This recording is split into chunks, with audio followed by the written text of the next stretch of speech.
இலங்கையின் முதற்தர சுற்றுலா தலம் ரீச்சாவின் மாபெரும் உணவு திருவிழா ஆகஸ்ட் மாதம் 7, 8, 9 மற்றும் 10ஆம் தேதிகளில் மாலை 6 மணி முதல் 10 மணி வரை. இன்றைய டிக்கெட்டுகளை பெற்றுக் கொள்ளுங்கள். உங்கள் பெற்றோரின் நிம்மதியே எங்களின் நோக்கம். செவிலியர் பராமரிப்பு, ஆரோக்கிய உணவுகள் மற்றும் சொகுசு அறைகளுடன் ரத்மலானியில் வி கேர் ரெசிடென்ஸ். இத்தளத்தில் மிக குறைந்த கட்டணத்தில் விளம்பரம் செய்திட இன்றே தொடர்பு கொள்ளுங்கள். லங்காஸ்ரீ நேயர்களுக்கு வணக்கம். லங்காஸ்ரீயின் நியூஸ் இன்சைட் தமிழ் நிகழ்ச்சியுடன் இன்றும் இணைந்திருக்கின்றீர்கள். அண்மையில் முன்னாள் ஜனாதிபதி ஒருவருடைய மகனும் அவருடைய மனைவியும் நாட்டை விட்டு தப்பிச் சென்றதாக ஒரு செய்தி. அது யாருடைய மகன், யாருடைய மனைவி, யாருடைய மகள், இப்படி பல கதைகள், கேள்விகள் சமூக வலைத்தளங்களில் எழுந்திருந்தது. ஆனால் இந்த விடயம் சம்பந்தமாக நாமும் நிறைய தேடி பார்த்தோம். ஆனால் அதற்கு இன்று ஒரு பதிவின் மூலமாக ஒரு பதில் கிடைத்திருக்கிறது.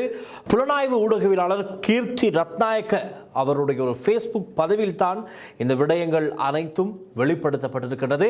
அவருடைய அந்த பதிவை அடிப்படையாக வைத்து இன்று நாங்கள் யார் அந்த தப்பிச் சென்ற முன்னாள் ஜனாதிபதியுடைய மகனும் அவருடைய மனைவியும் யார் என்பதை நாங்கள் இன்று வெளிப்படுத்த போகின்றோம். அந்த வகையில் உண்மையாக முன்னாள் ஜனாதிபதி மைத்ரிபால சிறிசேன சம்பந்தமாக இந்த பூஜித் ஜெயசுந்தர சம்பந்தமான, அதாவது அவருக்கு மரண தண்டனை வழங்கப்பட்ட நீதிமன்றத்தில் தீர்ப்பு அறிவிக்கப்பட்ட நாளிலிருந்து அடுத்தாக பேசப்பட்ட நபர்தான் மைத்ரிபால சிறிசேன முன்னாள் ஜனாதிபதி. காரணம், பூஜித் ஜெயசுந்தர போலீஸ் அதிபராக இருக்கும்போது அவரை பாதுகாப்பு சபை கூட்டத்திற்கு வரவிடாமல் தடுத்திருப்பது முன்னாள் ஜனாதிபதி மைத்ரிபால சிறிசேன என்று பலரும் சொல்லியிருக்கின்றார்கள் இதற்கு முன்பதாக. ஆகவே ஏதோ ஒரு தனிப்பட்ட கோபதாபங்கள், ஏதோ ஒரு காரணத்திற்காக அப்போதைய போலீஸ் அதிபர் பூஜித் ஜெயசுந்தரவை மைத்ரிபால சிறிசேன ஜனாதிபதியாக இருக்கும்போது நிராகரித்து வந்திருக்கின்றார். காரணம், அப்போதைய பிரதமராக ரணில் விக்ரமசிங்க, ஒரு பக்கம் யுஎன்பி, இவர் ஸ்ரீலங்கா சுதந்திர கட்சி, இப்படி இரண்டு கட்சிகள் நல்லாட்சி என்று தானே சொன்னார்கள். பல கட்சிகள் இணைந்துதான் அந்த அரசாங்கத்தை நடத்தி சென்றார்கள். ஆகவே அங்குதான் அந்த பிரச்சனை ஏற்பட்டது. ஒரு கட்டத்திலே ரணில் விக்ரமசிங்க வெளியில் இருக்கும் போது மஹிந்த ராஜபக்ஷவுக்கு பிரதமர் பதவியை எடுத்து கொடுத்து விட்டார் மைத்ரிபால சிறிசேன. அப்படியான சில கிறுக்குத்தனமான வேலைகளை எல்லாம் செய்தவர் தான் மைத்ரிபால சிறிசேன. அப்படி இருக்கும் போது இன்று அவருடைய மகனும், யார், மைத்ரிபால சிறிசேனுடைய மகன் தஹம் சிறிசேனவும் அவருடைய மனைவியும் நாட்டை விட்டு தப்பிச்சு நிற்பதாகத்தான் கீர்த்தி ரத்நாயக்க புலனாய்வு ஊடகவியலாளர் அவருக்கு கிடைத்திருக்கின்ற புலனாய்வு தகவல்களை அடிப்படையாக வைத்து அவர் ஒரு ஃபேஸ்புக் பதிவினூடாக இந்த விடயத்தை அம்பலப்படுத்தி இருக்கிறார். நாங்கள் அந்த பதிவை பார்க்கலாம். இப்பொழுது இந்த புகைப்படங்களுடன் அந்த ஃபேஸ்புக் பதிவிலே போடப்பட்டிருக்கிறது. இந்த பதிவின்படி முன்னாள் ஜனாதிபதி மைத்ரிபால சிறிசேன அவர்களின் மகன் தாம் சிறிசேன மற்றும் அவரது மனைவியின் குடும்பத்தினருக்கு எதிராக 500 கோடி ரூபாயை மீறும் வரி மோசடி தொடர்பான குற்றச்சாட்டுகள் முன்வைக்கப்பட்டுள்ளதாக கூறப்படுகின்றது. இந்த பதவியில் அதைத்தான் குறிப்பிட்டிருக்கின்றார். மைத்ரிபால சிறிசேன ஜனாதிபதியாக இருக்கும் போது அவருடைய மகனின் மனைவி குடும்பம், அதாவது சம்பந்தி குடும்பத்துக்கு நிறைய சலுகைகளை அவர் வழங்கி இருக்கின்றார். அப்படித்தான் அவருடைய சகோதரர் மைத்ரிபால சிறிசேனுடைய சகோதரர் டட்லி சிறிசேனவும் அண்மையிலே ஒரு பிரம்மாண்ட கார் ஒன்றை இலங்கைக்கு இறக்குமதி செய்து, அவருடைய பிரம்மாண்டமான கார், பல கோடி ரூபாய் பெறுமதியான ஒரு கார். அது உலகத்திலே 18 பேரிடம் தான் அந்த கார்கள் இருக்கிறதாம். அப்படி ஒரு பிரசித்தமான பிரம்மாண்டமான ஒரு கார் அது. இந்த சம்பந்தியினுடைய நிறுவனத்தினூடாகத்தான் இந்த காரையும் இவர் பெற்றிருக்கலாம் என்ற பல சந்தேகங்களும் எழுந்திருந்தது. அது இன்னமும் உறுதிப்படுத்தப்படவில்லை. விசாரணைகள் செல்கின்றது. இதேபடியோ இன்று நாங்கள் வருவோம். நாட்டை விட்டு தப்பிச் சென்ற முன்னாள் ஜனாதிபதி மைத்ரிபால சிறிசேனுடைய மகன் தாம் சிறிசேன மற்றும் அவருடைய மனைவியின் குடும்பம் சம்பந்தப்பட்ட இந்த 500 கோடி ரூபாயை மீறும் வரி மோசடி தொடர்பான விடயம் தான் இன்று நாங்கள் பிரதானமாக பார்க்க போகின்றோம். இன்னும் பல செய்திகள் இருக்கின்றது. நாங்கள் முதலில் இதை பார்த்துவிட்டு அதற்கு செல்வோம். இந்த பதிவின்படி தஹம் சிறிசேன ரத்மலானையில் அமைந்துள்ள எல்காடோ வணிக குழுமத்தின் உரிமையாளர் அதுல வீரரத்னவின் மகளை திருமணம் செய்திருக்கின்றார். ஆரம்பத்தில் கேட்ஸ் வீட்டிற்கு போடப்படுகின்ற, நிறுவனங்களுக்கு போடப்படுகின்ற பிரதான கேட்ஸ், எலக்ட்ரானிக் கேட்ஸாக இருக்கலாம், ஏனைய பல்வேறுபட்ட கேட்ஸ் இருக்கிறது. இந்த கேட்ஸ் நுழைவாயில்கள் தயாரித்த இந்த நிறுவனம் பின்னர் வாகன இறக்குமதி தொழிலில் ஈடுபட்டதாக கூறப்படுகிறது. முதலிலே நுழைவாயில் தயாரிக்கின்ற நிறுவனமாக இயங்கிய இந்த நிறுவனமானது பின்னர் வாகன இறக்குமதி செய்யும் ஒரு நிறுவனமாக மாறுகிறது. அதற்கு நிறைய உதவிகள் மைத்ரிபால சிறிசேன அரசாங்க காலத்திலே கொடுக்கப்பட்டிருக்கின்றது, பல உதவிகள் வழங்கப்பட்டிருக்கின்றது. அதன் பின்னர் எல்காடோ மோட்டார் என்ஜினியர்ஸ் என்ற நிறுவனத்தின் மூலம் மெர்சிடிஸ் பென்ஸ் மற்றும் BMW வாகனங்களை இறக்குமதி செய்து வரி மோசடியில் ஈடுபட்டதாக குறித்த இந்த ஃபேஸ்புக் பதிவில் கீர்த்தி ரத்நாயக்க பதிவிட்டிருக்கின்ற இந்த ஃபேஸ்புக் பதிவிலே குற்றச்சாட்டப்படுகின்றது. மேலும் EMEC என்ற பெயரில் மின்சார வாகனங்களையும் இறக்குமதி செய்ததாக கூறப்படுகின்றது. ஆக இவர்கள் முழுவதுமாக வாகன இறக்குமதியாகத்தான் இந்த நிறுவனத்தை மாற்றியிருக்கிறார்கள். இந்த நிறுவனம் 500 கோடி ரூபாயை, ஒன்றல்ல இரண்டல்ல 500 கோடி ரூபாயை மீறும் வரி மோசடியில் ஈடுபட்டதாக நீதிமன்றத்தில் அறிவிக்கப்பட்டதாக குறித்த இந்த ஃபேஸ்புக் பதிவிலே குறிப்பிடப்பட்டிருக்கின்றது. அது சிங்கள மொழியில் இருக்கிறது. நாங்கள் அதை அடிப்படையாக வைத்துத்தான் இந்த விவரங்களை உங்களுக்கு வெளிப்படுத்துகின்றோம். ஆக 500 கோடி ரூபாய் வரி மோசடி செய்திருப்பதாகத்தான் குற்றம் சுமத்தப்படுகின்றது. இந்த பதிவில் கைது செய்யப்பட்டதாகவும் சொல்லப்படுகிறது 2 பேர். அவர்கள் அகில ரவினக வீரரத்ன, அதே போல அசினி டயஸ், எல்காடோ நிறுவன இயக்குனர் அசினி டயஸ் கைது செய்யப்பட்டதாக சொல்லப்படுகின்றது. மேலும் பின்வரும் நபர்களுக்கு வெளிநாட்டு பயணத்தடை விதிக்கப்பட்டதாகவும் இந்த பதவியிலே கூறப்படுகிறது. அவர்கள் யார் என்றால் அதுர வீரரத்ன, தீப்தி வீரரத்ன, நிப்புணி லக்ஷதா வீரரத்ன, லசித் வீரரத்ன, அகில ரவினக வீரரத்ன. அதாவது தஹம் சிறிசேனுடைய மனைவியின் குடும்பத்தில் இருக்கின்ற அனைவருக்குமே வெளிநாட்டு பயணத்தடை விதிக்கப்பட்டதாகத்தான் இந்த பதவியினூடாக சொல்லப்படுகின்றது. அத்துடன் நீதிமன்றத்தில் விவகாரம் எடுத்துக்கொள்ளப்படவிருந்ததை அறிந்ததும் இந்த கேஸை, இந்த வழக்கை நீதிமன்றத்தில் விசாரணைக்கு எடுக்க ஆரம்பித்ததுமாக அறிந்து விடயம் அறிந்து தாம் சிறிசேனவும் அவருடைய மனைவி நிபுணியும் நாட்டை விட்டு வெளியேறியதாகத்தான் கீர்த்தி ரத்நாயக் அவருடைய ஃபேஸ்புக் பதிவிலே குறிப்பிட்டிருக்கின்றார். ஆக இந்த தகவல்கள் சமூக ஊடக பதவியில் முன்வைக்கப்பட்ட குற்றச்சாட்டுகள் மாத்திரம்தான். இன்னமும் இது சம்பந்தமான உத்தியோகபூர்வமான 100% இது உண்மை என்று எங்குமே நிரூபணமாக இல்லை. காரணம், நீதிமன்றத்தில் இந்த வழக்கு விசாரணைக்கு எடுத்துக்கொள்ளப்பட்ட அந்த விசாரணைகள் மூலமாகத்தான் இந்த பதிவில் சொல்லப்படுகின்ற குற்றச்சாட்டுகள் நிரூபிக்கப்படுமானால் அதை உண்மை. ஆனால் இப்போதைக்கு ஒரு பரபரப்பை ஏற்படுத்தி இருக்கின்றது. காரணம், முன்னாள் ஜனாதிபதி அவருடைய மகனும் அவருடைய மனைவியும் நாட்டை விட்டு தப்பிச் சென்றிருக்கின்றார்கள் என்றதுமே ஒரு பரபரப்பு தான். காரணம், யாராக இருக்கும், எல்லோருமே ராஜபக்ஷ பக்கம் கொஞ்சம் திரும்பினார்கள். நாமளாக இருக்குமா, அவர் எப்படியுமே அப்படி போக மாட்டார், அவர் பார்லிமெண்ட் உறுப்பினர், 2029 அவருக்கு பல வேலைகள் இருக்கின்றது, அதற்காக இப்பொழுது அவர் ஒரு பாதையில் சென்று கொண்டிருக்கின்றார், அது ஒரு பக்கம். ஆக 2வது மகனாக இருக்குமா என்று சந்தேகம் எழுந்தது, 3வது மகனாக இருக்குமா என்று சந்தேகம் எழுந்தது. ஆனால் அவர்கள் அல்ல.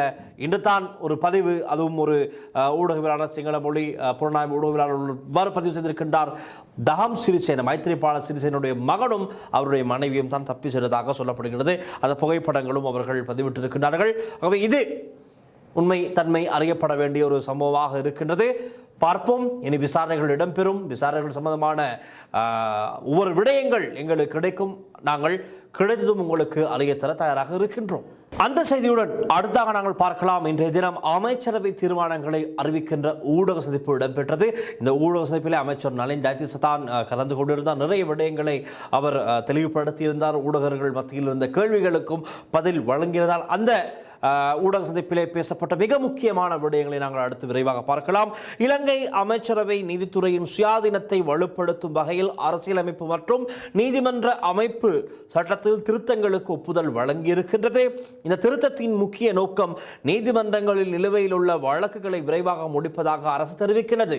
அவை இப்பொழுது பேசு பொருளாக இருக்கின்ற மற்றும் ஒரு விடயம் தான் நீதிபதிகளுடைய பதவிக்காலம், அதாவது அவருடைய வயதில்லை நீடிப்பு சம்பந்தமான விடயம் தான் பிரதானமாக பேசப்படுகிறது. இதற்கான பிரதான காரணம் என்னவென்றால், அரசு தரப்பில் சொல்லப்படுவது இப்பொழுது நிலுவையில் இருக்கின்ற 11.3 மில்லியன் வழக்குகளை விரைவாக முடிக்க வேண்டிய ஒரு தேவை இருப்பதாக சொல்லுகிறார்கள். ஆகவே இப்பொழுது பேசு பொருளாக இருக்கின்ற ஒரு விடயம்தான் பிரதானமாக இந்த வழக்குகள், நிலுவையில் இருக்கின்ற வழக்குகளை விரைவாக முடிப்பதற்காகத்தான் இந்த தீர்மானத்தை அரசாங்கம் கொண்டு வருகின்றது, இந்த முடிவை எடுத்திருக்கின்றது.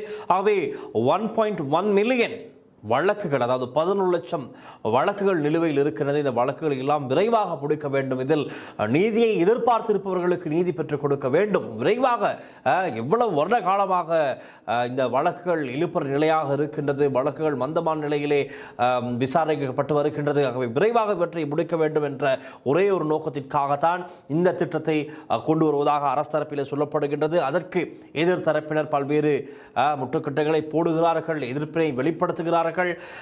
அவர்கள் எதிர்பார்க்கத்தான் இருக்கிறார்கள், இதை எதிர்த்துத்தான் வருகிறார்கள். ஆனால் இதற்கு அமைச்சரவை அனுமதி கொடுத்திருக்கின்றது. விரைவாக இந்த சட்டமூலத்தை அமுல்படுத்த அரசாங்கம் நடவடிக்கை எடுக்கத்தான் போகின்றது. சட்டமூல வரைவுகள் விரைவில் வர்த்தமானில் கெசட் மூலமாக வெளியிடப்பட்டு பின்னர் பாராளுமன்றத்திலே சமர்ப்பிக்கப்பட உள்ளன. சிறைச்சாலைகளின் நெரிசலை குறைக்கும் மாற்று ஏற்பாடுகளுக்கும் அமைச்சரவை அனுமதி வழங்கியிருக்கிறது. ஊழியர் சேமலாப நிதி EPF சட்டத்திலும் திருத்தம் செய்ய அமைச்சரவை நடவடிக்கை எடுத்திருக்கின்றது. EPF நிர்வாகத்தில் முதலாளிகளின், அதாவது சேவை வழங்குநர்களினுடைய பங்கு அதிகரிக்கப்படலாம் என்ற விவாதம் எழுந்திருப்பதாகவும் சொல்லப்படுகின்றது. EPF என்பது தொழிலாளர்களின் சொத்து என்பதால் அதில் சேவை வழங்குனர், தொழில் வழங்குநர்களுக்கு தீர்மானிக்கும் அதிகாரம் வழங்கக்கூடாது என்ற கருத்தும் முன்வைக்கப்படுகின்றது. அப்படி ஒரு கருத்து, இப்படி ஒரு கருத்தும் இருக்கத்தான் செய்கின்றது. பாராளுமன்றத்தில் இந்த நீதித்துறை திருத்தம் தொடர்பான எதிர்க்கட்சியும் அரசும் கருத்து மோதலில் ஈடுபட்டு வருவதை நாங்கள் அவதானித்து வருகின்றோம். இலங்கை சட்டத்தரணிகள் சங்கம் BASL தனது நிலைப்பாட்டை பாராளுமன்ற உறுப்பினர்களுக்கு விளக்க அனுமதி கோரியிருக்கின்றது. 3 முக்கிய பீடங்களின் மகாநாயக்க தேரர்கள் இந்த முடிவிற்கு எதிர்ப்பு தெரிவித்ததாக எதிர்க்கட்சியினரும் சரி, சட்டத்தரணிகள் சங்கத்தின் தலைவரும் சரி நேற்றைய தினம் கூறியிருந்தார்கள். ஆனால் அரசரப்பிலே அமைச்சர் நலின் ஜயதிசவும் அதே போல அமைச்சர் அரசர் நாணயக்காரவும் சென்று அவர்களை சந்தித்து இந்த விடயம் சம்பந்தமாக தெளிவுபடுத்திய போதுதான் விடயம் தெரிய வருகிறது. எதிர்த்தரப்பு, அதாவது பார் அசோசியேஷன் தலைவர் சென்று சரியான விடயங்களை விளக்கப்படுத்தியில்லை, தெளிவுபடுத்தி இருக்கவில்லை. ஆகவே தான் அவர்கள் சற்று குழப்பத்தில் இருந்திருக்கிறார்கள் மகாநாயக தேரர்கள். ஆனால் அரசரப்பிலிருந்து இவர்கள் சென்று அவற்றை விளக்கப்படுத்தியதும் அவர்கள் இதை ஏற்றுக்கொண்டிருக்கிறார்கள். நீங்கள் பேச்சுவார்த்தை செய்துவிட்டு இதை நடைமுறைப்படுத்துங்கள் என்பதை போலத்தான் மகாநாயக தேரர்கள் அனுமதி வழங்கியதாக அரசரப்பில் இன்றைய தினம் சொல்லப்பட்டது. நீதி அமைச்சர் குறிப்பிட்டிருக்கிறார், நீதித்துறையில் சீர்திருத்தங்கள் தொடர்ச்சியாக முன்னெடுக்கப்படுகின்றன என்றும் இது அதில் ஒரு பகுதி தான் என்றும் விளக்கம் அளித்திருக்கிறார். மேலும் நீதிபதிகள் நியமனம், புதிய நீதிமன்றங்கள் மேம்பட கட்டமைப்புகள் போன்ற பல சீர்திருத்தங்களும் முன்னெடுக்கப்பட்டு வருகின்றன என்று அரசரப்பிலே சொல்லப்படுகின்றது. ஓய்வு பெறும் வயதை உயர்த்துவது இந்த முழுமையான சீர்திருத்த திட்டத்தின் ஒரு சிறிய பகுதியை தான் என்று அமைச்சர் அரசர் நாணயக்கார விளக்கியிருக்கின்றார். அதே போல் நலின் ஜயதிசவும் சொல்லியிருந்தார். சர்வதேச நீதிபதிகள் சங்கம் IAJ இன்றைய தினம் ஒரு முக்கியமான ஸ்டேட்மெண்ட் ஒன்றை வெளியிட்டிருக்கிறார். அதாவது இந்த திருத்தம் போதிய ஆலோசனை இல்லாமல் அவசரமாக கொண்டு வரப்படுவது நீதித்துறையின் சுயாதீனத்திற்கு பாதிப்பாக இருக்கலாம் என கவலை தெரிவிக்கிறதாகவே இது சம்பந்தமாக சற்று மறுபரிசீலனை செய்யுங்கள், இந்த திட்டத்தை இப்படி அவசரமாக இந்த நேரத்திலே அமுல்படுத்த முற்படுவது சரியா என்பதை நீங்கள் சற்று அவதானித்து பாருங்கள் என்று சர்வதேச நீதிபதிகள் சங்கம் தெரிவித்திருப்பதாகத்தான் அந்த தகவலும் கிடைத்திருக்கின்றது. குறிப்பிட்ட சில நீதிபதிகளுக்கு நன்மை அளிக்கும் நோக்கம் இருக்கலாம் என்ற பொதுமக்கள் கருத்து உருவாகியுள்ளது என்றும் அந்த அமைப்பு சுட்டிக்காட்டியிருக்கிறது அந்த ஸ்டேட்மெண்டில், அறிக்கையிலே. மறுபுறம் சமூக வலைத்தள கருத்து கணிப்புகளில் பொதுமக்களில் ஒரு பகுதி இந்த திருத்தத்தை ஆதரிப்பதாக தான் எங்களுக்கு தெரிவித்துக் கொள்ளக்கூடியதாக இருக்கும். காரணம், நிறைய பேர் வரவேற்கிறார்கள். இப்பொழுது எங்களுடைய நியூஸ் இன்சைட் தமிழ் நிகழ்ச்சியாக இருக்கலாம், நாட்டு நடப்பு நிகழ்ச்சியாக இருக்கலாம், இதிலெல்லாம் நாங்களே மக்களுடைய கருத்துக்களை பதிவு செய்யுமாறு சொல்லியிருந்தோம். நீதிபதிகளுடைய வயதில் இந்த பதவிக்காலத்தை நீடிப்பது சம்பந்தமாக எங்களுடைய அன்பு நேயர்கள் அவர்களுடைய நிலைப்பாடு என்ன என்பது பெரும்பாலானவை எல்லாமே நல்லது, நல்ல விடயம். இதை உடனடியாக அமுல்படுத்த வேண்டும், அரசாங்கம் இதை உடனடியாக அமுலுக்கு கொண்டு வர வேண்டும். அப்பொழுது தான் இந்த வழக்குகள் எல்லாம் உடனடியாக முடிவுக்கு வரும். எத்தனையோ புலம்பெயர் தேசங்கள் இருக்கின்ற மக்கள் சொல்கிறார்கள், ஐயோ இத்தனை வழக்குகள் இன்னும் நிலுவையில் இருக்கின்றது. அவருடைய வழக்குகளே பல நிலுவையில் இருக்கின்றது. காணல் பிரச்சனையாக இருக்கலாம், வீட்டு பிரச்சனையாக இருக்கலாம், வெவ்வேறு நிதி தொடர்பான பிரச்சனையாக இருக்கலாம், வெவ்வேறு எத்தனையோ வழக்குகள் இருக்கின்றதாம். அவற்றையெல்லாம் இப்பொழுது இந்த ஒரு முடிவுக்கு வரும் என்ற எதிர்பார்ப்போடு அவளோடு காத்திருக்கிறார்கள். எப்பொழுது நீதி கிடைக்கும் என்று காத்திருக்கிறார்கள். ஆகவே இவற்றையெல்லாம் விரைவாக முடிக்க இந்த தீர்ப்பு ஒரு நல்ல தீர்வாக அமையும் என்று தான் அனைவருமே சொல்லுகிறார்கள். ஆகவே இன்றைய நியூஸ் இன்சைட் தமிழ் நிகழ்ச்சியில் நாங்கள் பார்த்த மிக முக்கியமான செய்திகள் குறித்து உங்களுடைய கருத்துக்களை நீங்கள் கீழே கமெண்ட் செக்ஷனில் எழுதுங்கள். குறிப்பாக மைத்திரிபால சிறிசேன முன்னாள் ஜனாதிபதி, அவருக்கே தண்டனை பெற்றுக் கொடுக்க வேண்டும். அவருக்கு மாத்திரமல்ல, இந்த ஈஸ்டர் தாக்குதல் விடயத்தோடு சம்பந்தப்பட்ட அப்போது அரசாங்கத்தின் ஜனாதிபதி மைத்திரிபால சிறிசேன, பிரதமர் ரணில் விக்ரமசிங்க இவர்களையும் சட்டத்தின் முன் நிறுத்த வேண்டும். போய் ஜெயசுந்தர எமசரி பெர்னாண்டோக்கு வழங்கப்பட்ட அதே தண்டனை இவர்களுக்கும் பெற்றுக் கொடுக்க வேண்டும். காரணம், இவர்கள் தான் இடம் விட்டு வேடிக்கை பார்த்து கொண்டிருந்தவர்கள். ஒருவர் சிங்கப்பூரிலே, ஒருவர் இலங்கையிலே.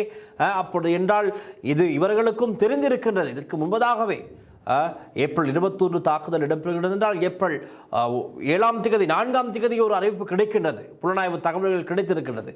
அப்படி இருந்தும் இதை வேடிக்கை பார்த்து கொண்டிருந்து விட்டு தாக்குதல் நடக்கும் என்று தெரியும், இப்படி கொடூரமாக நடக்கும் என்று இப்படி தாக்குவார்கள் என்று தெரியவில்லை என்று மிக சாதாரணமாக இந்த விடயத்தை கடந்து வந்து விட்டார்கள்.